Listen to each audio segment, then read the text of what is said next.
Si las posturas y las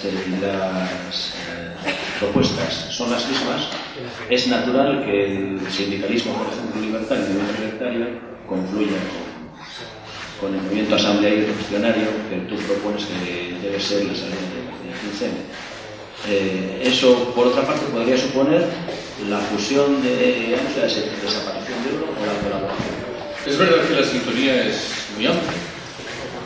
A ver, hace algo menos de un año yo escribí un artículo que decidí titular por una alternativa libertaria y global. El fundamento de este artículo era la idea de que en este país nuestro hay muchos más libertarios de aquellos que están organizados en estructuras que se atribuyen a continentales y que tal vez convenía pensar en el horizonte de perfilar una organización libertaria que, transversal, permitiese acoger a todas esas gentes. Lo digo de la mano de un ejemplo. Si alguien me pregunta, en mi universidad, ¿qué actividad de cariz libertario formalizada hay? Diré, hay un grupo libertario que funciona en una facultad y que todos los años organiza unas jornadas. El eco es muy reducido. Y yo creo, sin embargo, que en mi universidad hay muchas gentes claramente vinculables con un horizonte libertario. Utilizo el adjetivo libertario conscientemente y rehuyo el adjetivo más ideológico anarquista. Los anarquistas son libertarios, pero no todos los libertarios tienen que ser anarquistas. A mí me interesa más la gente que defiende la democracia de base, la autogestión, la acción directa y el apoyo mutuo, sea el nombre que sea. Bueno, cuando estalló el 15 de mayo, una de las ideas que en un determinado momento pasó por mi cabeza es que mi artículo había quedado claramente superado. ¿Por qué? Porque al fin y al cabo yo lo que estaba proponiendo era un cenáculo, digamos así, de anarquistas, que era mejor, creo yo, que lo que tenemos ahora, pero que tenía un alcance limitado. El movimiento del 15 de mayo hace que eso se amplíe de manera sensible, de tal manera que muchas gentes que no estaban llamadas a participar en ese cenáculo demuestren su compromiso cotidiano con la asamblea de base, autogestión, la democracia directa, algo que me parece interesante en grado sumo y claramente preferible a lo que se proponía. Digamos, la realidad, con todas las cautelas que queramos, ha venido a dejar un tanto trasnochado mi artículo. Tú planteas una discusión que es interesante. Esos dos mundos que en realidad están muy fusionados entre sí, el del 15 de mayo y el del mundo libertario, van a coexistir como tales, como realidades diferenciadas, o por el contrario, cabe aspirar a una fusión estricta. Y si se verificase esa fusión, ¿cuál sería? ¿Que desaparecieran las organizaciones formalmente libertarias en provecho del movimiento del 15 de mayo? ¿O al revés? Bueno, en las circunstancias actuales sería más fácil imaginar lo primero, ¿no? Digamos, esta es una discusión orgánica dentro de las organizaciones anarcosindicalistas. Y me imagino que provoca cierta división de opiniones. Porque dice, no, nuestra prioridad es mantener nuestra organización. No podemos tirar por la borda los esfuerzos realizados en tanto tiempo. Pero hay otros que dirán, a ver, si nuestro proyecto era generar una organización libertaria en el conjunto de la sociedad, y esa organización surge por otros canales diferentes de los nuestros, ¿qué sentido tiene perfilar un horizonte en el cual nuestras organizaciones sigan siendo prioritarias? Bueno, en cualquier caso, celebro que esta discusión se pueda producir, porque quiere decir que tenemos algo interesante de lo que discutir, que sospecho que no es de lo que hemos discutido durante tanto tiempo.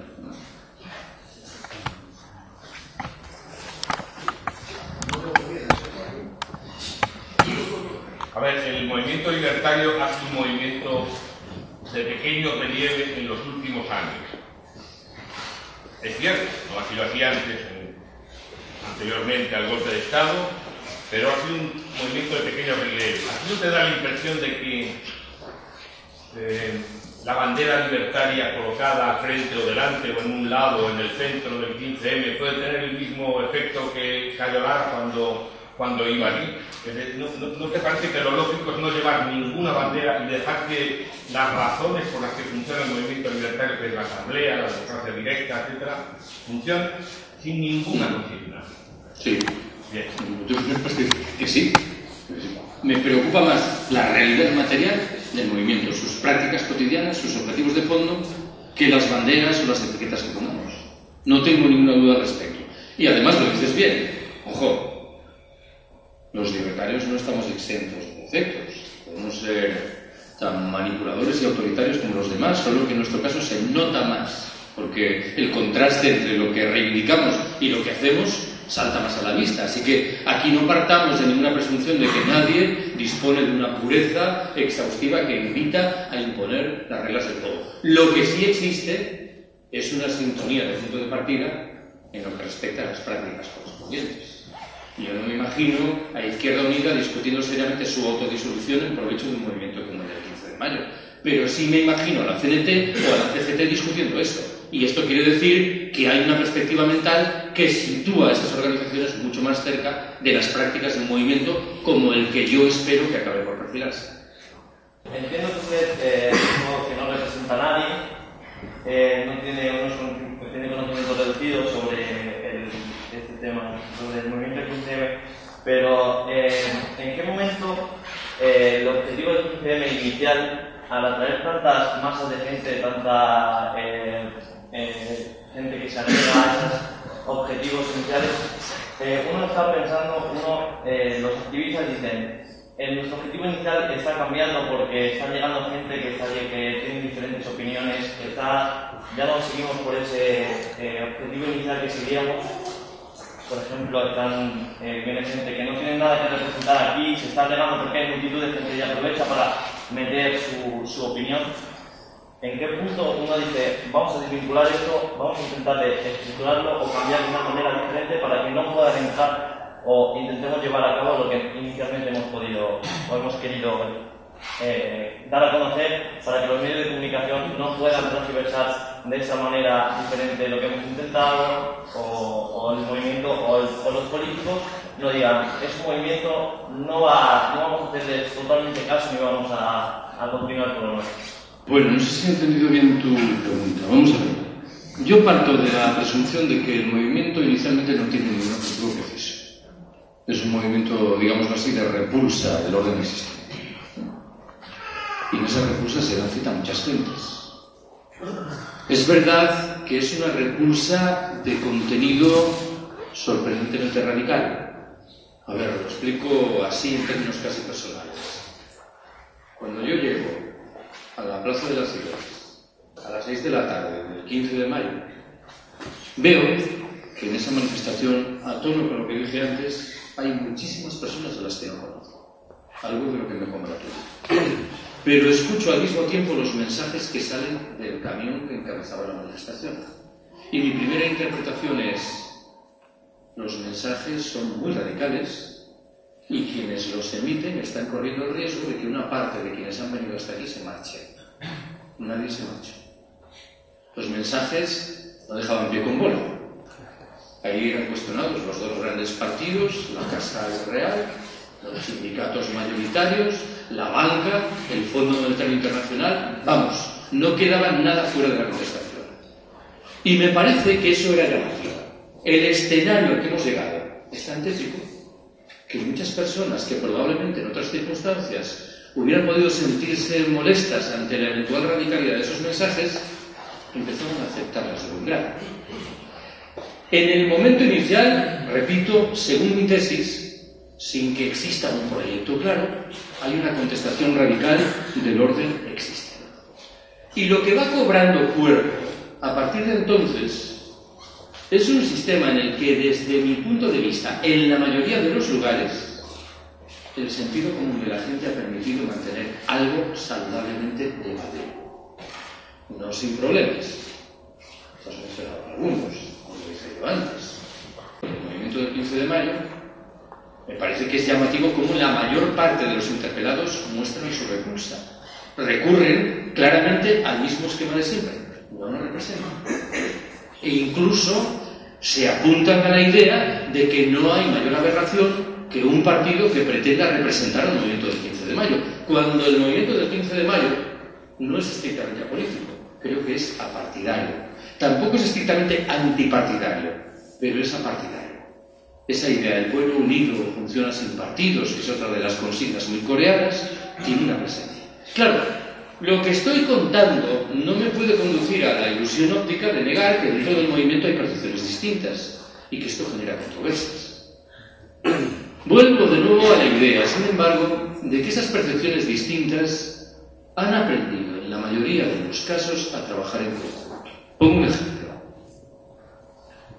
A mí la demanda de reforma de la ley electoral me da exactamente lo mismo. ¿Por qué? Yo no voto. Entonces, que se reforme o no la ley electoral, en términos estrictos, me parece sin cuidado. Ahora bien, si alguien me pregunta, ¿la ley electoral hoy vigente es justa? Digo, no. Y si alguien me dice, ¿estás dispuesto a apoyarnos para que se reforme? Digo, sí, pero a continuación agrego, estoy dispuesto a apoyarlos, pero no ha cambiado nada. Cuando los movimientos sociales alternativos, con el 15 de mayo, empiecen a perfilar espacios de autonomía y autogestión, a mí me gustaría que quienes recabáis nuestro apoyo para reformar la ley electoral no le dieseis la espalda a ese proyecto. Entre otras razones porque no hay ningún motivo para pensar que sois hostiles a ese proyecto. Y creo que esta es la manera razonable de trabajar. Intentar realizar concesiones de los unos con respecto a los otros. Lo digo de una manera más. Dentro del movimiento es fácil percibir tres posiciones en lo que respecta a la cuestión de la democracia.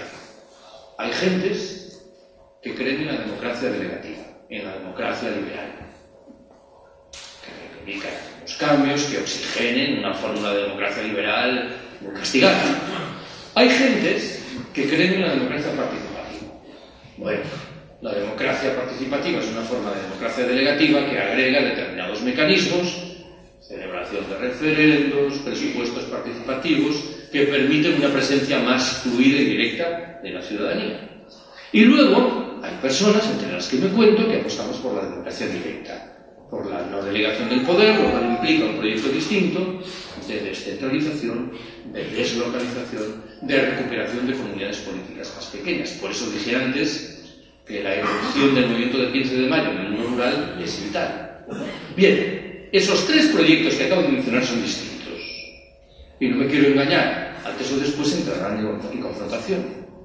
Pero sería un poco absurdo que la confrontación la sacásemos adelante ahora. Creo que el camino que hay que recorrer juntos y el ejercicio de pedagogía de los unos y de los otros es lo suficientemente interesante para perfilar reglas que apunten a vivificar los horizontes mentales de gentes que mantienen posiciones diferentes. No sé si he respondido a tu pregunta. Si no, lo respondo. Bueno, gracias por escucharla. Es muy interesante y quiero plantearte tres inquietudes sobre el movimiento y creo que me has dado pauta a ello en parte de la narrativa que lo has hecho. Primero es que haces un énfasis muy pedagógico respecto al movimiento 15 como necesario, vital, lo veo así. Sin embargo, hay una parte conflictiva en el desarrollo ideológico. El ideológico, lo pedagógico, parece que no están teniendo un buen diálogo. La otra parte que quiero recuperar de lo que dices es... A ver, explica eso. Sí. Cuando tú hablas de pedagogía, le estás dando a esto una descarga sobre el peso de las posiciones ideológicas que necesariamente tienen fuerza e imponen y no tienen apertura de pedagogía, de desaprender a crecer, sino de que aquí estoy y es el referente marco sobre el que me muevo. Luego, eso como parte de la percepción de la realidad. La segunda es que me parece que estás tratando un tema crítico. El 15 no puede dejar por alto que su reconstitución, la reconstitución o lo que siempre plantea, tiene necesariamente que tener mucho cuidado porque no se trata de poder establecer que el bienestar o lo que han perdido sea a costa de todos los países del sur. Es decir, ese es un tema vital que no se discute, pero esta crisis de exceso de bienestar que están pasando es producto precisamente de cómo se han cambiado la relación entre el norte y el sur, pero volver a recuperar la parte, no solo parte si quiere recuperar el punto sino lo virtual o lo real, porque es parte igual de la discusión en Occidente.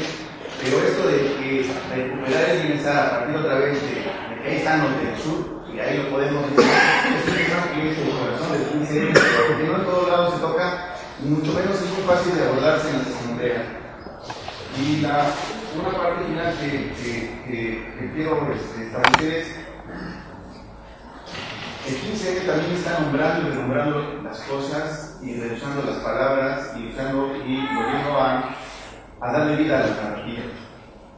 Y en estos meses que llevamos, un semestre del 15M, hay una gran cantidad de libros ya producidos, por lo menos aquí en Madrid, una gran cantidad tratando de retratar el 15M. ¿No será que también hay una enorme fiesta por todo el mundo querer nombrar y darle un sentido a esto y poca reflexividad, poco sentido o más detenimiento para reflexionar? Hay de libros por todos lados, de diferentes autores hablando sobre el tema, de diferentes funciones, no está contribuyendo también a no aceptar el análisis. A ver, Eric, cuando yo he utilizado en un par de ocasiones la palabra pedagógico, lo que quería hacer era retratar que la descripción que seguía a continuación forzaba un poco las cosas. Digamos, esa distinción entre tres estadios programáticos probablemente nunca se manifiesta con tanta claridad en los hechos, pero de todas maneras yo creo que tienes razón en lo que respecta. No, sigue sin problema. Vale, llega.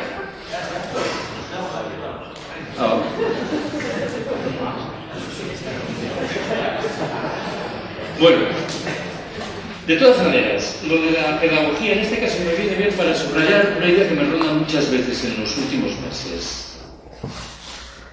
Tenemos que escuchar lo que dice la gente y adivinar lo que hay por detrás de sus tomas de posición. Tanto más cuanto que si este es un movimiento que tiene varias almas diferentes, el significado que se le da a determinadas categorías o conceptos puede ser distinto según esas almas y nuestra reacción tiene que ser también diferente. Pongo un ejemplo de lo que quiero decir. El otro día en Madrid, hablando con una colega, estaba muy enfadada porque estaba harta de escuchar a jóvenes indignados que decían que ellos no eran de izquierdas, que pasaban de lo de las izquierdas y las derechas. Vamos a ver. Yo le dije, eso tiene un significado muy diferente expresado en labios de una persona que tiene 45 años de edad que en labios de alguien que tiene 20 años de edad. Normalmente, y estoy pensando en un sujeto que pulula por Madrid, si la persona en cuestión tiene 45 años está despreciando a lo que es supuesto una tradición objetiva de lucha y de contestación de manera altiva y poco presentable. Pero claro, puesto en labios ese argumento de un joven de 20 años, el significado es distinto. En primer lugar, porque claro, esas dos categorías arrastran problemas en cuenta. ¿Quién se siente cómodo con las categorías de izquierda a derecha? Pues el Partido Socialista es un partido de izquierdas. Bueno, pues entonces ya si escuchamos eso, sabemos que el escenario en el que se perfila el debate probablemente es muy distinto de aquel que tenemos en mente. Mi consejo en el caso de un joven de 20 años es hablar mesuradamente e intentar identificar qué es lo que realmente importa, cuáles son los valores y los principios que defienden. Y luego poco me importa que en virtud de las cosmovisiones que cada cual arrastra, decidamos situarlos en la izquierda o simplemente rehuyamos estas categorías. Segunda de las cuestiones, los países del sur, la reconstrucción de lo que había antes. Quienes me conocéis sabéis que a lo largo de este último año he puesto cierto empeño en una polémica que opone a los antineoliberales y los anticapitalistas. Todos los anticapitalistas son por definición antineoliberales, pero no todos los antineoliberales son anticapitalistas. Uno puede rechazar el neoliberalismo por entender que es una versión extrema y deleznable del capitalismo, pero aceptar la lógica de fondo de este último. Y este tipo de discurso está presente dentro del movimiento. Quienes están en los dos primeros estadios programáticos, quienes defienden determinadas medidas políticas y determinadas reivindicaciones económico-sociales, comúnmente, al no trascender al tercer estadio programático, se sitúan dentro del horizonte del proyecto antineoliberal. ¿Qué significa eso? Que su proyecto es reconstruir los maltrechos estados del bienestar que hemos tenido. Ese no es mi proyecto. En primer lugar, porque tengo quejas históricas con respecto a la institución del estado del bienestar. Es una fórmula política propia de los países más ricos, siempre vinculada con el capitalismo y que se asienta en una institución, el Estado, que merece todos mis recelos. Pero en realidad lo que me importa subrayar ahora no es esto, sino el argumento que antes utilicé. Hombre, reconstruyamos nuestros estados del bienestar y a los pueblos del sur los dejamos en la misma estacada de siempre. Bueno, y yo no quiero que ese sea el proyecto para un movimiento como el del 15 de mayo. Quiero que trascienda ese tipo de perspectiva, que coloquemos, lo dije antes, en el primer núcleo de nuestras preocupaciones los derechos de los desheredados de siempre del planeta. Esto alguna relación guarda, por cierto, con lo que yo entiendo que deberían ser las preguntas que los sindicalistas deberían hacerse y que no se hacen nunca los sindicalistas de comisiones y UGT. Bueno, no se hacen nunca, igual esto es decir demasiado, que no se suelen hacer. ¿Y cuáles son esas preguntas? Primera, ¿cómo trabajamos? Las palabras alienación y explotación han desaparecido del lenguaje de los sindicatos mayoritarios, cuando sin embargo definen poderosamente nuestra vida cotidiana dentro y fuera de los centros de trabajo. Segunda, ¿para qué trabajamos? Esta es la pregunta que se hacían los sindicatos antes de 1936, cuando todavía tenían un proyecto de superación del capitalismo. Nuestros sindicatos mayoritarios han aceptado, al parecer de buen grado, que el capitalismo es lo que hay y que no es posible trascenderlo. La tercera y última pregunta es, ¿qué producimos? ¿Qué estamos haciendo? No vaya a ser que lo que producimos ahora sea pan para hoy y hambre para mañana. Este imbécil que tenemos de presidente del gobierno, para defender la firma de ese acuerdo inaudito de colocación de 4 barcos norteamericanos en la base de Rota, dijo que iba a generar 1000 puestos de trabajo. Qué interesante proyecto económico y social, ¿no? Alguien que le da exactamente igual cómo se crean los puestos de trabajo. Pues esto es lo que tenemos como gobernantes. Este es el discurso dominante. Lo único que importa es generar puestos de trabajo. Además, cabe discutir que los hay que generar. En fin, me olvidaré ahora de esta cosa. Tercero, a ver, lo de renombrar y la proliferación de literatura. Yo creo que la literatura sobre el 15M apenas está renombrando nada, ¿eh? Los libros que se han publicado tienen su interés. Atienden fundamentalmente al propósito de darle la palabra a quienes están en las plazas, que dicen muchas veces cosas interesantes, o en su defecto al de intentar justificar racionalmente por qué hay que crear un movimiento de esa naturaleza. A mí me parece bien. Yo debo subrayar que mi libro no atiende a ninguno de sus objetivos, pretende escarbar en lo que es el movimiento del 15 de mayo. Creo que la tarea de justificar por qué hay que crearlo está ya colmada con un sinfín de textos suficientemente competentes. Lo de renombrar, de todas maneras, es una cuestión importante, que de nuevo vuelvo a la cuestión del significado que las palabras tienen para unos y para otros. A ver, intento explicar esto de la mano, de nuevo, de un ejemplo. La semana pasada, en días sucesivos, hablé con 2 personas que asumieron 2 relatos completamente diferentes sobre lo que ocurría en el 15M de sus localidades respectivas. La primera es una mujer de mi edad, o sea, muy mayor, que tiene muchos años en el movimiento ecologista, que se ha dejado la piel en la lucha contra las centrales nucleares. Y yo le dije, ¿y qué pasa con el movimiento del 15 de mayo en tu ciudad? Me respondió de manera muy rápida, es un desastre. No hay manera de explicarle a esos jóvenes que hay que contestar claramente la energía nuclear. Yo no tenía mucha confianza con ella, pero lo que el cuerpo me pedía decir era inmediatamente, la culpa es vuestra. Si no habéis sido capaces de convencer a esos jóvenes de una cuestión tan clara, de una dimensión tan evidente y tan engarzada en el orden lamentable que padecemos como la energía nuclear, es que no habéis realizado el esfuerzo o que carecéis del sentido común y de la capacidad pedagógica más elemental. Al día siguiente me encontré con otra colega que me hablaba de otra ciudad y le dije, ¿qué tal el 15M? Lo ha copado un grupúsculo anarquista. Y yo de nuevo sentí la tentación de decir, la culpa es vuestra. Estamos ante el modelo contrario, ¿no? Que una vanguardia que lamentablemente además se autoetiqueta de anarquista, decide copar un movimiento que se supone que tiene que ser ontológicamente asambleario y de democracia directa. Bueno, pues aquí hay algo que está fallando en la gente. A ver, tal y como yo he relatado las cosas, y es una reflexión que me hago cuando hablo del movimiento del 15 de mayo, pudiera parecer que estoy sugiriendo que los principales cambios en los 4 últimos meses los han realizado los jóvenes indignados. Recordaréis que he dicho, a mi entender, muchos de los jóvenes indignados han transitado de un discurso ciudadanista a otro orgullosamente anticapitalista. Bueno, la gente más veterana también ha tenido que cambiar cosas. Porque, entre otras cosas, los jóvenes indignados tienen muchas virtudes de las que carecemos nosotros. Mi generación, por alguna razón que a mí se me escapa, piensa que es el centro tolemaico de todo y que todas las demás generaciones se ordenan alrededor. Yo recuerdo que con ocasión de las manifestaciones antiglobalización era muy frecuente que escuchase a gente de mi edad que decía: vaya, por fin los jóvenes están empezando a movilizarse. No, los jóvenes estaban empezando a montar sus movilizaciones y éramos nosotros los que con buen criterio íbamos a ellos.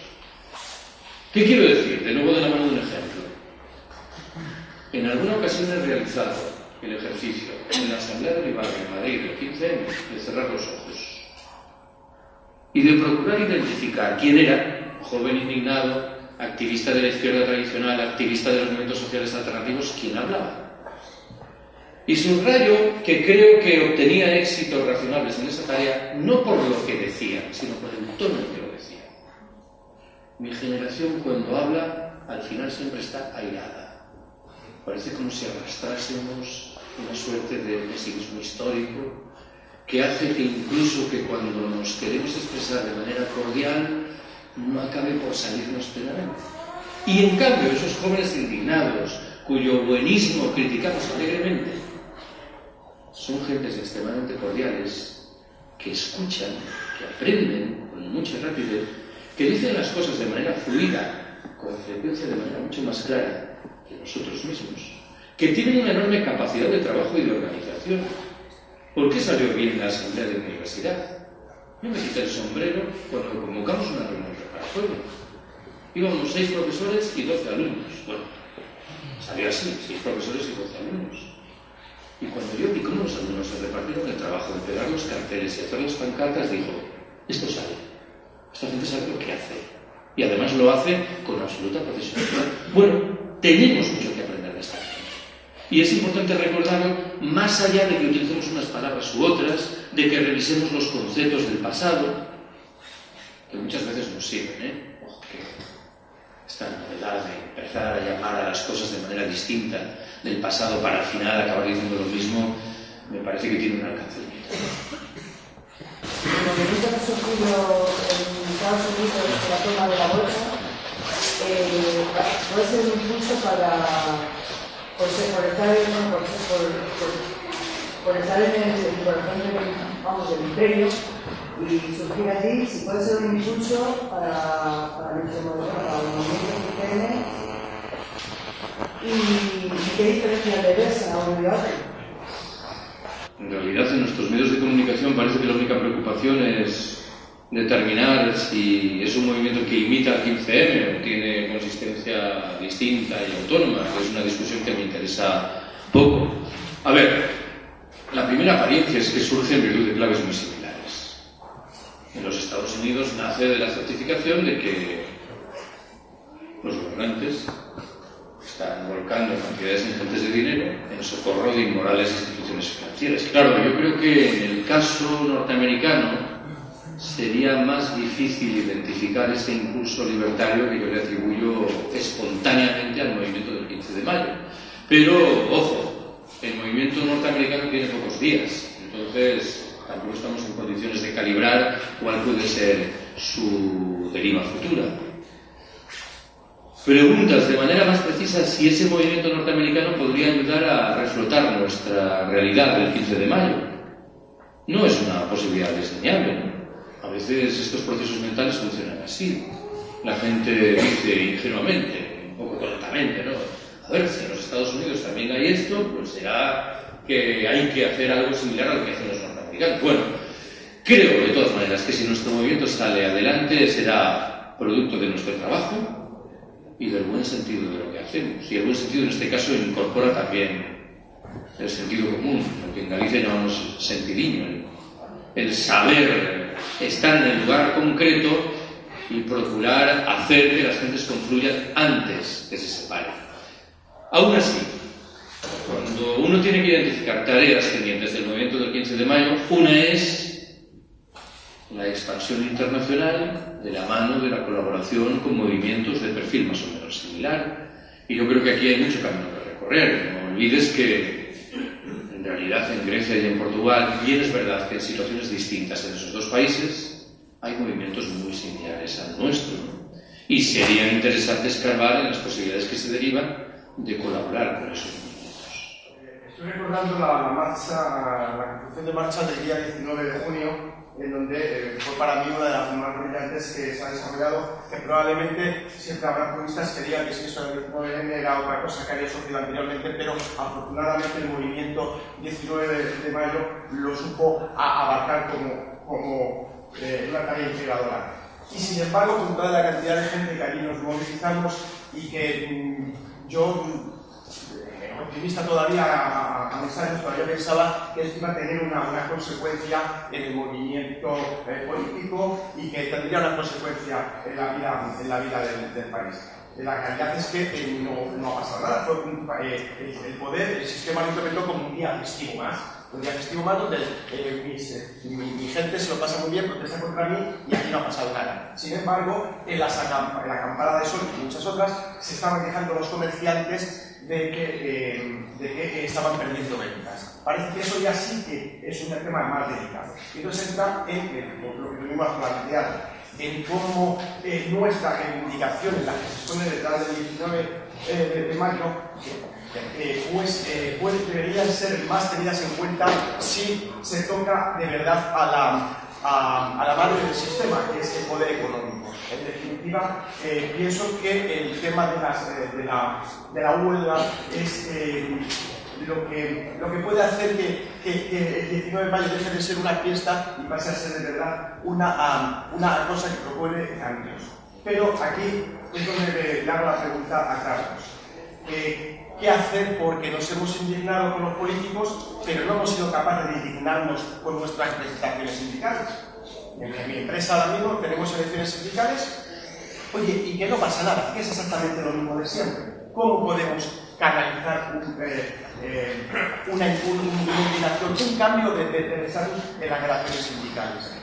Y luego, también entre medias, y al hilo de lo que estaba, era otra de las cosas que creo que todavía le falta al movimiento, al hilo de lo que estaba diciendo de los Estados Unidos. Esta es una civilización del espectáculo. Si nos vemos reflejados en los medios convencionales de prensa, pues esto parece que tiene movimiento. Si no nos recogen los medios convencionales de prensa, aquí pareciera que no hay nada. Y hasta cierto punto hasta lo vemos. Yo cuando venía para acá, pues pensaba cuando pasaban los polígonos industriales y todos los compañeros trabajadores que están aquí saben que ahora mismo hay una charla de debate sobre el movimiento 15 de mayo ahí en el colegio. Entonces yo preguntaría, ¿nos está faltando al 15 de mayo un canal para hacer notar todas sus logros, sus realidades, lo que piensa, o tal vez sea una de los éxitos, que hay 1000 voces que hablan por el 15 de mayo. Ahí está la gente del DRAI, está la gente de las acampadas de cada barrio. A lo mejor ese es otro de los éxitos. Yo personalmente creo que sí que sería buena cosa que existiera. Al fin y al cabo, como ya somos tan viejos, nos acordamos, de mayo del 68 nació el periódico Liberación. Luego se convirtió en lo que se convirtió, pero bueno, en un primer momento Liberación representaba la voz de aquel movimiento. No nos dejemos llevar demasiado por las ilusiones ópticas que nacen de las grandes cifras de las manifestaciones, que suelen conducir a engaños. El ejemplo que me viene a la cabeza no es el que tú has invocado el 19 de junio, sino las macromanifestaciones contra la guerra de Irak. Un 92% de los ciudadanos españoles decían estar en contra de esta guerra, pero luego ya vimos en qué quedó. El escenario era muy distinto desde hoy. El Partido Socialista estaba en la oposición, el grupo Prisa movilizó todo su carrete para sacar a la gente a la calle. A mí me preocupa más el asentamiento del movimiento del 15 de mayo en Aranjuez, en un barrio de Madrid. el despliegue de una actividad continuada que implica una voluntad de asamblea, de autogestión y de transformación. Si eso lo acompañamos simbólicamente de una formidable manifestación el 15 de octubre, mejor que mejor. Pero me preocupa más lo otro. El futuro del movimiento se dirime en el día a día del trabajo sórdido y poco vistoso en el lugar en el que estamos. Por eso cuando la gente razona diciendo, hombre, en la primera asamblea de mi barrio había 500 personas y ahora solo van 70, yo no me manifiesto particularmente preocupado. Esas 70 que quedan creo que configuran algo infinitamente mejor de lo que teníamos antes del 15 de mayo. Y que si lo hacen bien, esa semilla acabará por fructificar. Segundo, yo estoy convencido de que la convocatoria de una huelga general es importantísima, en primer lugar, para el movimiento del 15 de mayo. Pero subrayo, es importantísima no tanto por sí misma. Yo he dicho antes que para mí una huelga general es ante todo una disputa simbólica. Consiste en decir, estamos aquí, realizamos esto. Pero la huelga general, en ese caso, debe permitir que el tipo de contestación más o menos radical que emerge del movimiento del 15 de mayo llegue a un escenario en el que dramáticamente falta el mundo del trabajo. Claro, tenemos problemas con la actitud general de los trabajadores asalariados, que voy a calificar ahora de esquizofrénica. Por un lado, muchos trabajadores asalariados han asumido estrategias personales hiperconservadoras, que responden a la generación de miedo que despliegan nuestras autoridades. Yo lo que quiero es preservar un puesto de trabajo y nada de rupturas. Pero al mismo tiempo, claro, por coherencia histórica, esos trabajadores asalariados simpatizan, mal que bien, con el movimiento. ¿Cómo no van a entender que lo que está planteando el movimiento es lo que debieran estar planteando ellos? Bueno, creo que esta es una de las tareas en las cuales el sindicalismo alternativo tiene que mover pieza y tiene que moverla con urgencia, por cierto. A mí me parece que la dilación en la convocatoria de una huelga general por parte del sindicalismo alternativo es un error. Ya sé que hay acercamientos, que hay acuerdos generales, pero las cosas empiezan a provocar urgencias. Y menciono simplemente un dato. Podemos encontrarnos con que comisiones y UGT acaben por convocar una huelga general. Claro, las cosas como van, pues igual ya no les queda más remedio. Y cumplan otra vez con el expediente. Y entonces nuestro esquema prácticamente se vería distorsionado. Por eso, a mí me parece que fuerzas como la CNT, como la CGT, como Solidaridad Obrera, deberían imprimirle un sesgo mucho más rápido a la convocatoria de esta huelga general. Entre otras cosas porque no tienen nada que perder. Solo pierden si no la convocan. No, digamos las cosas claras. Tercero, vamos a ver. Hay toda una discusión relativa a si este movimiento nuestro no se va a morir porque no consigue nada. Bueno, yo entiendo los términos de esa discusión, pero lo primero que se me ocurre decir es que nuestra tarea lo es a medio y a largo plazo. Que no nos obsesionemos con conseguir esto ahora, aquí. Aún así, yo no me atrevería a afirmar que no hemos conseguido nada. Hace unos días, hablando con un colega catalán, me contó que había realizado un estudio que, por ser quien era la persona en cuestión, doy por descontado que era serio, sobre cuáles eran las demandas de la patronal catalana antes del 15 de mayo y cuáles son ahora.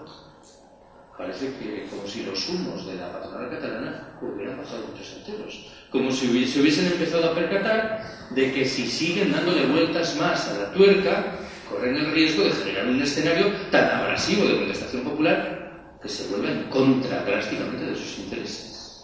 Ya sé que esto que digo ahora, en cierto sentido, se mueve en un camino contrario de lo que dije antes. Nuestros gobernantes no van a acatar ninguna de nuestras demandas. Pero indica que subterráneamente el movimiento va provocando determinados cambios en la textura de la actitud de nuestros gobernantes. Uno de ellos tiene, sin embargo, una dimensión paradójica.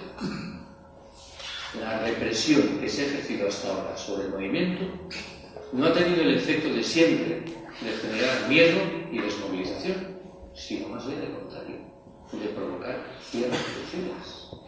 Cuando la Junta Electoral Central decide prohibir las acampadas en la jornada de reflexión y en la propia jornada electoral, ¿qué ocurre? Que la gente orgullosamente sale a la calle defendiendo un proyecto de desobediencia civil. Cuando el movimiento en Cataluña iba de capa caída, se produjo el desalojo de la acampada de la Plaza de Cataluña. Y mucha gente acudió a cerrar filas. Cuando el movimiento en Madrid iba de capa caída a principios de agosto, la Policía Nacional tuvo la ingeniosa idea de desalojar la Puerta del Sol, con lo cual le dio alas al movimiento. Ojo con esto, porque no estoy ironizando, estoy identificando empíricamente una realidad.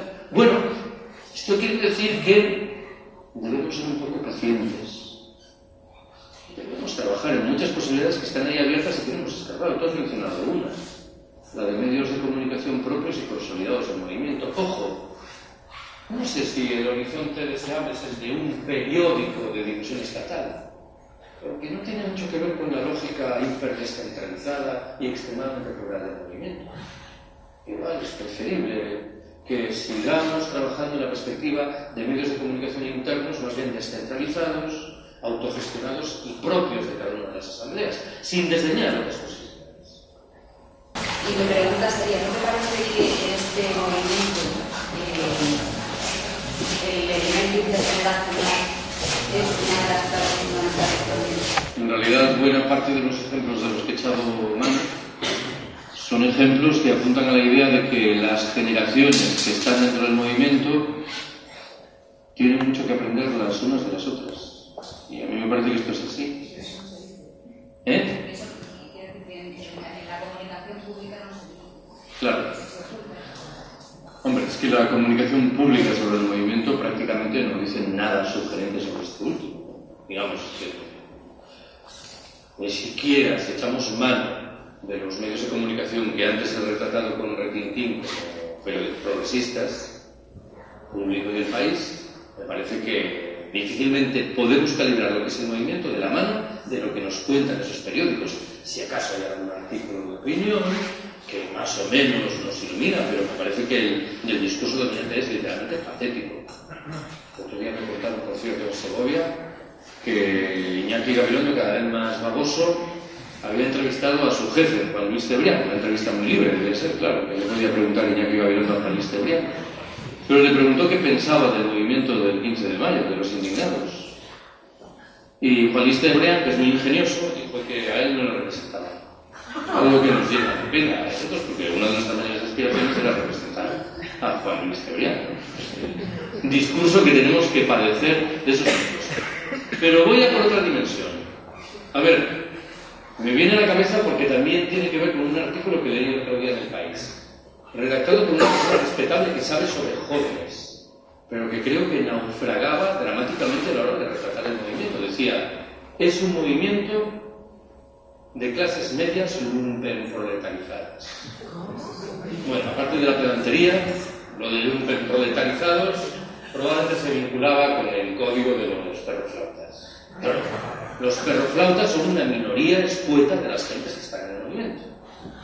El movimiento del 15 de mayo, en lo que respecta a los jóvenes indignados, es un movimiento no intergeneracional, también interclasista, donde predominan jóvenes de clases medias en proceso activo de desplazamiento, que no es lo mismo que de proletarización. ¿Qué quiero decir con ello? Está con mucha ojeada a los jóvenes que están en las acampadas, o que estaban, o que van a las manifestaciones. Hombre, no ha aparecido nunca. Y si tienen algún problema en la vista, llevan gafas, digamos. No es una situación social extrema la que atraviesan esos jóvenes. Creo que esto es una evidencia, ¿no? Pero que de nuevo retrata un código mediático que creo que implica despistes dramáticos a la hora de describir la realidad del movimiento. Tampoco sé muy bien por qué, porque tampoco creo que sea tan difícil interpretar lo que hay por detrás. Claro, hay un procedimiento de censura efectiva, lo dije antes. El discurso del público o el del país apoya el movimiento hasta determinado nivel. Cuando el movimiento supera determinado estadio y su discurso se radicaliza, cuando empieza a señalar a esos mismos medios de comunicación como fuentes principales de manipulación, el movimiento deja de gustar. Público un día publicó en portada que iba a entregar el primer estudio serio sociológico sobre el movimiento del 15 de mayo. El estudio lo realizaba la Fundación Alternativas, una fundación del Partido Socialista, uno de cuyos patronos es un señor llamado Felipe González. ¿Y qué concluía el estudio? Que era un movimiento reformista de jóvenes de izquierda moderada. Habida cuenta de quién era el autor del estudio, ya sabemos cuál era el resultado. Yo conozco a quienes hicieron el trabajo de campo y desmienten palmariamente la conclusión. Exacto, cierto, el otro día estuve hablando con ellos y me dijeron que en el análisis cuantitativo buena parte de los 200 encuestados en Salamanca se describían como anarquistas. Lo cual hacía que la pregunta izquierda-derecha no la respondieran porque se consideraban fuera de esos códigos. Claro, al final, si tú no contabilizas lo que decían estos jóvenes, resulta que la conclusión es que es un movimiento de reformismo moderado. Esto es lo que nos ofrece público, que se supone que es el sumum en lo que respecta al ofrecimiento de una explicación alternativa frente al caudal ideológico del sistema. Que hoy en Barcelona, en la Asamblea, por lo visto han acordado empezar acciones judiciales contra los policías y los superiores, y que quería que a título informativo luego, aparte, pues ya que iba a hablar, se me ocurrió algo interesante que preguntarte. Es un poco porque yo veo que yo desde el 17 de mayo estuve allí en Madrid y desde dentro pues llega un momento que se te olvida que antes no existía esto, ¿no? Que es de otra forma y que la gente, claro, que no lo conoce, lo ve de otra forma. Y entonces un poco mi pregunta sería cómo podíamos visibilizar para compartir esto, porque yo personalmente he aprendido muchísimo y ha sido una experiencia muy bonita y muy buena para mí, muy productiva. ¿Cómo podríamos visibilizar esto para toda la gente que no ha compartido esos momentos, que no los ha vivido, que no puede apreciar la evolución? Porque también, ¿y cómo podríamos romper los prejuicios que se están creando, yo creo, en torno a las siglas 15M? Porque nosotros no queríamos siglas, nunca las quisimos, por eso es un día del año, el 15 de mayo, pero sin embargo yo creo que sí que se están estableciendo ciertos prejuicios en torno a esas siglas que nos están empezando incluso a hacer daño, porque la gente dice, bueno, ¿y esto quién lo organiza? ¿Y esto dónde viene? No, viene del 15M. Y es como ya está entrando ahí y no comprendo por qué gente que apenas conoce lo que está ocurriendo, parece que se crea esa dinámica de desprestigiar o buscar razones para desconfiar, desprestigiar, cuando no se conoce lo que se está ocurriendo, porque se nota que esa gente a lo mejor ha estado un día en una asamblea o tal, pero no ha podido ver una evolución, el aprendizaje continuo, cómo se solucionan los problemas, cómo se tiene en cuenta todo. Una de las realidades de las últimas semanas es que yo lo interpreto en sentido positivo. Cualquier cosa que ocurre se atribuye al movimiento del 15 de mayo. Ya sé que existe una lectura negativa porque nos pueden cargar consuelos que no tengan nada que ver con lo que estamos haciendo, pero creo que es, de nuevo, esa percepción de que hay algo que está cambiando las cosas, de tal manera que cuando vemos que en algún recinto algo está cambiando, inmediatamente lo identificamos con el movimiento. A ver, yo recuerdo que hace unas semanas mantuve una discusión agria con un colega que decía que esto ya lo habíamos vivido muchas veces. Yo estaba atónito. ¿Cómo que lo hemos vivido muchas veces? Y entonces aclaró, hombre, sí. La Revolución Francesa, la Comuna de París, la Revolución Bolchevique. Bueno, si ya nos ponemos así, de manera tan grandilocuente, pues lo hemos vivido muchas veces. Pero me hace gracia incluso un argumento más preciso que viene a decir, esto no lo hemos tenido desde el inicio de la transición. Y yo inmediatamente pregunto, ¿en el inicio de la transición que tuvimos? Porque yo no recuerdo nada de esto. Teníamos miedo y había pactos populares entre los partidos. Un movimiento en la base de asambleas y de autogestión. Bueno, entonces vamos luego con un cariño minoritario. Nada semejante a esto. Es importante subrayarlo porque conviene tener cierta perspectiva. Que la mayoría de quienes tenemos bastantes años nunca pensamos que esto fuera legal, lo cual le otorga aún más peso cualitativo al fenómeno en cuestión. Menciono un dato más. No tanto dentro del movimiento, pero en los alrededores hay muchos cenizos. Gente que solo ve lo negativo. A mí esto me subleva. Claro que en el movimiento del 15 de mayo hay cosas que merecen ser cuestionadas y criticadas activamente. Pero hombre, hay muchas virtudes. Esto a veces tiene que ver con leyes casi biológicas. Si uno está 6 horas en una asamblea, la cabeza se le bota. Y acaba por ver solo lo negativo. Bueno, pues Pues vamos a un ejercicio de equilibrio psicológico, hasta 1 hora y media, vete a tomar un par de cervezas y luego vuelves un poco oxigenado. Vuelvo de todas maneras a lo que dijiste al principio. La primera versión de ese libro se titulaba Nada será como antes. Y yo estoy firmemente convencido de que es así. No sé cuál es el futuro del movimiento del 15 de mayo. No lo sé a ciencia cierta. No creo que lo sepa nadie. Ayer en Murcia discutíamos sobre qué va a ser este movimiento en el mes de abril. No tenemos ninguna posibilidad de definirlo. No lo sabemos.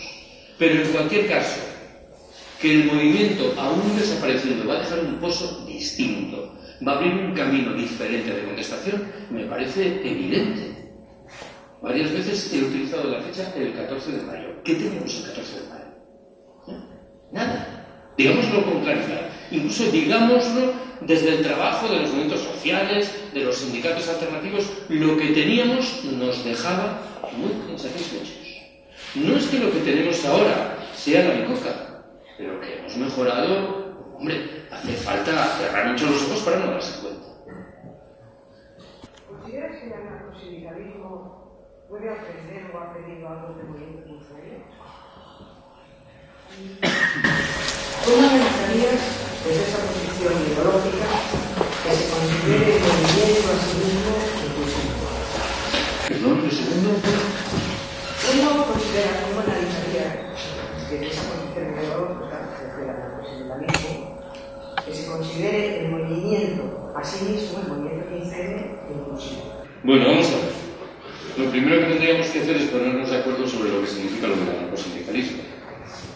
Y no estoy enfocando ahora divisiones que son muy conocidas, sino qué implica un proyecto anarcosindicalista. Mi tesis es que el anarcosindicalismo arrastra un problema vinculado con la segunda parte de la construcción del sindicalismo. Hasta el punto de que el anarcosindicalismo es tanto más interesante cuanto menos sindicalista es. Cuanto menos está impregnado por determinada lógica vinculada con el mundo del trabajo asalariado.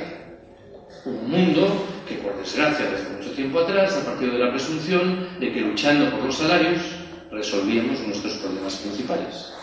Resolvíamos algunos problemas, pero otros los dejábamos pendientes. Al mismo tiempo, claro, dentro del anarcosindicalismo hay realidades muy distintas. Hay gentes que defienden proyectos muy orgánicos, que están obsesionados con sus organizaciones, y hay otras gentes mucho más libres que estarían dispuestos a quemar los barcos de sus organizaciones. Y la perspectiva es muy diferente en un caso como en el otro. Quienes están dispuestos a quemar sus organizaciones probablemente miran con ojos muy interesados lo que pueda suceder con el movimiento del 15 de mayo, lo dije antes.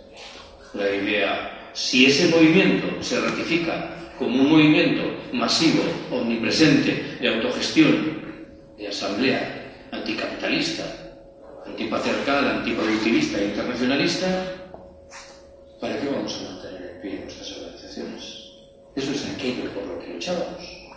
La otra perspectiva, en cambio, se manifiesta reacia o al menos prudente y dice, bueno, entiendo la prudencia, aguardemos a ver qué pasa con esto, no vayamos a quemar nuestras organizaciones para que después no quede nada, ni el 15 de mayo ni nuestras organizaciones. Pero esta segunda perspectiva a mí me suscita menos simpatía.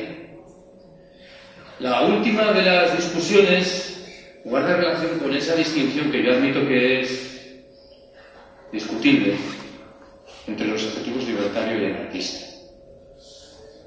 Yo prefiero etiquetarme de libertario en el sentido de que invoco una adscripción vivencial a la contestación de la lógica de las organizaciones jerarquizadas, de los dirigentes y de los liberados, y una defensa cabal, espontánea e inercial de la asamblea, de la autogestión, de la democracia directa, sin necesidad de pedir etiquetas ideológicas derivadas de haber leído a Bakunin, a Kropotkin, a Malatesta.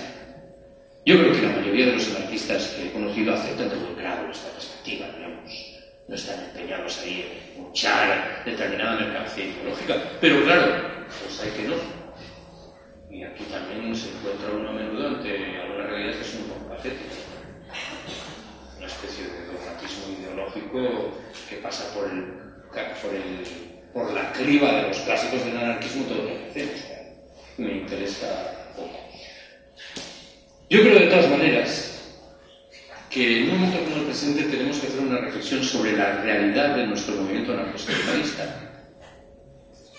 No es un movimiento para tirar cohetes, pero tampoco es una realidad especial. Cuando yo tengo que identificar lo que entiendo por el sindicalismo resistente y de combate, inmediatamente me veo obligado a agregar que en la mayoría de los lugares es, y no es por casualidad, anarcosindicalista. Claro que hay otras manifestaciones vinculadas con la izquierda radical, merecen sus respetos, pero creo que al final lo que se mantiene con peso y debate ideológico fuera de los sindicatos mayoritarios nace del mundo anarcosindicalista. Y alguien dirá que esto es así por herencia histórica, puede ser, algo tiene que ver, pero tiene que ver también con la vitalidad del discurso correspondiente, que las más de las veces es suficientemente abierto como para asumir la riqueza que nace de un movimiento como el 15 de mayo.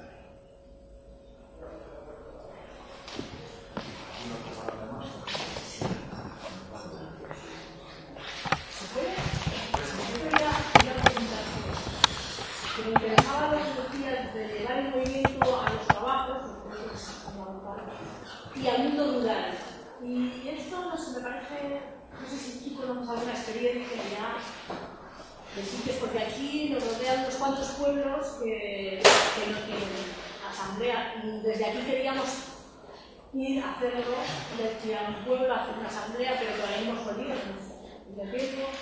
Supongo que esa es una manera de poder llegar el movimiento a los pueblos más pequeños, pero no sé si era sobre todo una pregunta, si conocías alguna experiencia ya en España, en zonas rurales, debido a la poca gente que vive en estos sitios, pues supongo que es difícil, ¿no? A ver, me tenía en la cabeza dos ejemplos. Hace unas semanas recibí una invitación para ir a unas jornadas que organizaba el 15M de la Sierra Nevada. Por desgracia no pude ir, pero era interesante palpar que estaba sucediendo allí. Y son pueblos pequeños todos, digamos, un núcleo de población importante. Yo me atrevo a afirmar que es la primera iniciativa de protestación orgánica, con peso, que surge en ese recinto. Ni siquiera la izquierda tradicional ha tenido allí presencia. Estoy casi seguro de que Izquierda Unida, y en el mejor caso, tiene algún militante en uno de sus pueblos. Que esto de nuevo no se cuánto en este escenario distinto. Pese a lo que he dicho antes, que yo creo que es una queja legítima, el movimiento tiene escasísima presencia en el mundo rural, llega a muchos sitios a donde no llega nadie. Segundo de los casos, que sospecho que guarda relación con el entorno de Aranjuez. Hace 2 semanas estuve en Baeza, en Jaén, en un curso de la universidad, nada tenía que ver con el 15M. Y yo pregunté a una chica que trabajaba ahí, que era de Baeza, si había 15M en Baeza. Baeza tiene 20.000 habitantes. Y me dijo que no.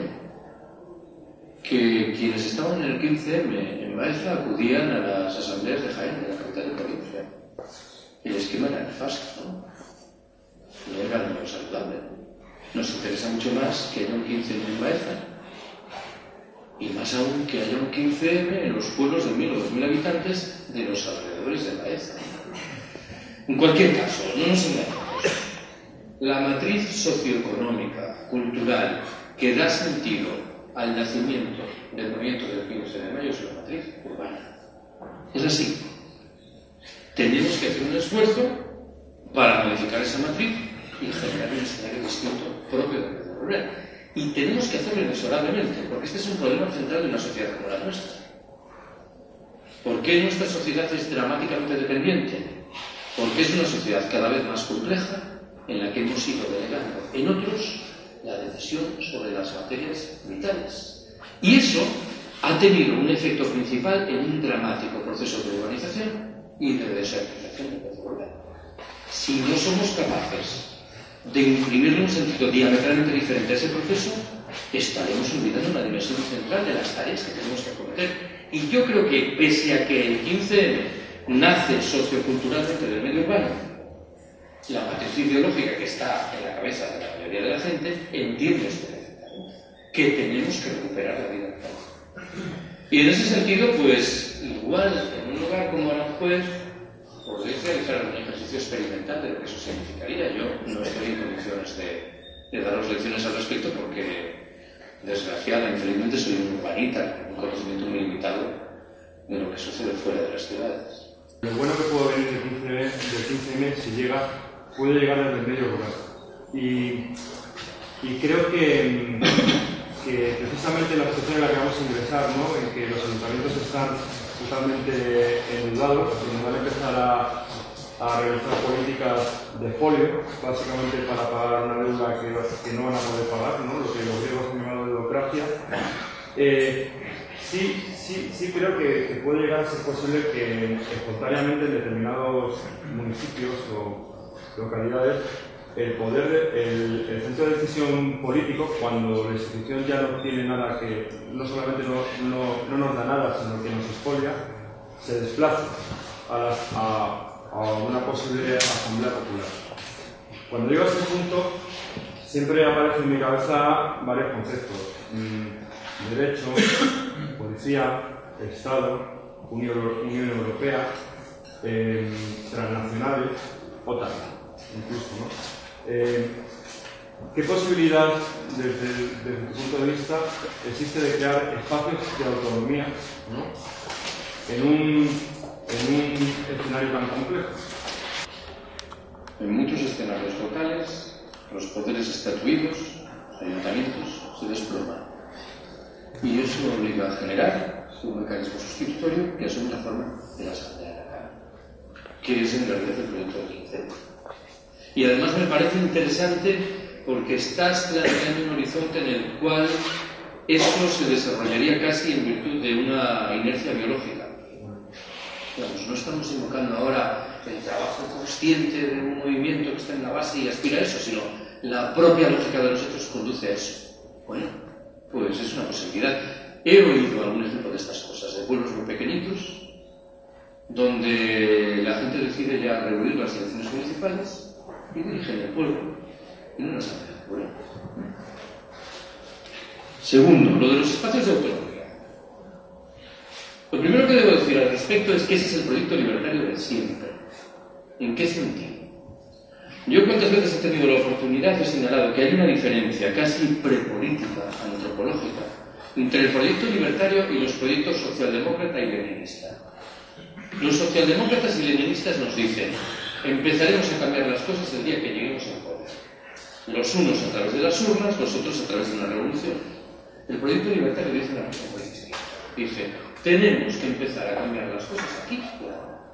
No hay que esperar a pasado mañana a que alguien nos conceda algo. La CNT antes de 1936, unas veces con éxito, otras veces sin él, intentó perfilar ese proyecto de autonomía, que asumía la forma de talleres, de granjas, de ateneos, que atendían al propósito de crear ese mundo nuevo en un escenario hostil. Claro, ese mundo nuevo nunca iba a ser perfecto, siempre iba a tener sus ataduras con respecto a lo que quedaba afuera, pero la propia dimensión pedagógica de lo que se estaba haciendo era muy importante. Buena parte de los movimientos sociales críticos llevan años trabajando en el escenario de la autonomía.